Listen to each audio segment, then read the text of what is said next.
பாருங்க, உருளைக்கிழங்கு வச்சு உருளைக்கிழங்கு மைதா இது எல்லாத்தையும் வச்சு நான் செஞ்சுருக்கிறேன் இந்த காலையில் டிஃபனுக்கு. இது பாருங்க எப்படி சாப்பிட்டேன், எப்படி செஞ்சுருக்கிறேன். இதை இப்போ தான் செஞ்சு முடித்தேன். பாருங்க எப்படி இருக்குதுன்னு பார்க்குறதுக்கு அப்படி சூப்பராக இருக்கும் சாப்பிடும்போது. சரி வாங்க இதை எப்படி செய்யலான்னு பார்க்கலாம். பாருங்க, உருளைக்கிழங்கு வேவிச்சு எடுத்து வச்சுருக்கிறேன். இது போல் பெரிய கிழங்காக இருந்தால் 3 கிழங்கு இருந்தால் போதும். என்கிட்ட சின்ன கிழங்கு தான் இருக்குது, அதனால் நான் 2 கிழங்கு சேர்த்து எடுத்துருக்கிறேன். இது 3 கிழங்கு சைஸ் தான் வரும். இதை துருவி எடுத்துக்கலாம். இப்போ கையில் மதிச்சா கட்டி வரும், அதனால் கட்டி இல்லாமல் இப்படி துருவி எடுத்துக்கணும். கிழங்கு நல்லா வேவிச்சு எடுத்து இப்படி துருவிக்கணும்.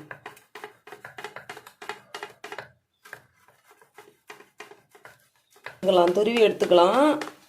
ஏன்னா கையில் பிசைஞ்சமா கட்டி வரும், இதில் கட்டி இருக்கக்கூடாது. அதனால் கிழங்கு நல்லா வேவிச்சு துருவி எடுத்துக்கலாம். பாருங்கள், இப்போலாம் துருவி எடுத்துக்கிட்டோம். ஒரு பவுலில் மாற்றிக்கலாம்.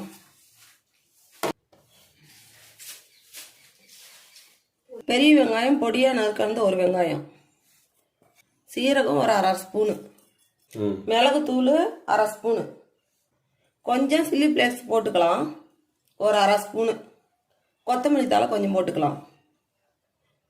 தேவையான அளவு உப்பு போட்டுடலாம். சின்ன கப்பில் 1/2 கப்பு மைதா சேர்த்துக்கலாம். அதில் 3 ஸ்பூன் மைதா இருக்கும், 2 ஸ்பூன் பன்னு தூள் இதில் சேர்த்துக்கலாம். எல்லாம் சேர்த்து கலந்துக்கலாம். தண்ணியெலாம் ஊற்றக்கூடாது, கொஞ்சம் வர வரன்னு இருக்கிற மாதிரி இருக்கும். பிசைஞ்சமாக சரியாக போயிடும்.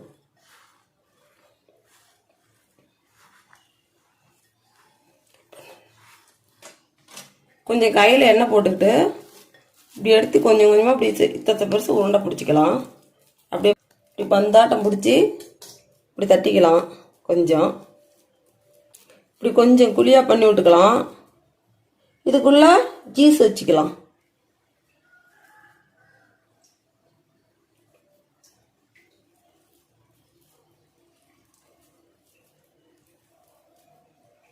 மறுபடியும் நம்ம அதை அப்படியே பாலாட்டமே பண்ணிக்கணும்.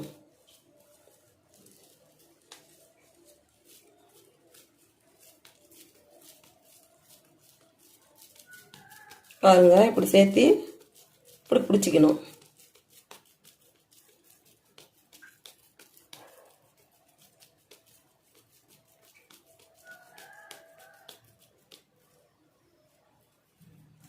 தவாவில் இப்போ எண்ணெய் ஊற்றிக்கலாம் 1 ஸ்பூனு.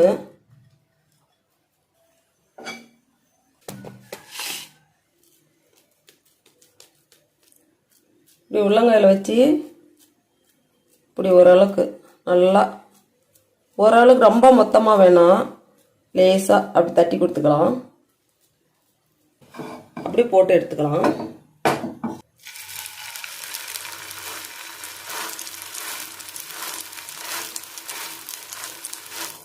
நம்ம காலையில் டிஃபனா செஞ்சு கொடுக்கலாம். டெய்லியும் நம்ம இட்லி தோசை தான் செஞ்சு கொடுக்குறோம். குழந்தைங்க பெரியவங்க எல்லாமே விரும்பி சாப்பிடுவாங்க. ரொம்ப உடம்புக்கும் சத்தானது.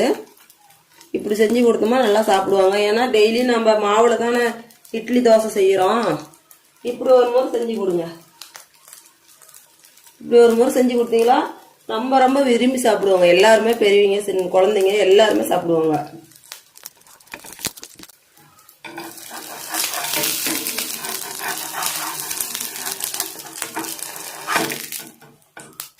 அப்படியே திருப்பி போடலாம். எல்லாம் திருப்பி போட்டு நல்லா வேக வச்சு எடுத்துக்கலாம். நல்லா அப்படியே ப்ரௌன் கலரில் வந்துடும் பாருங்க.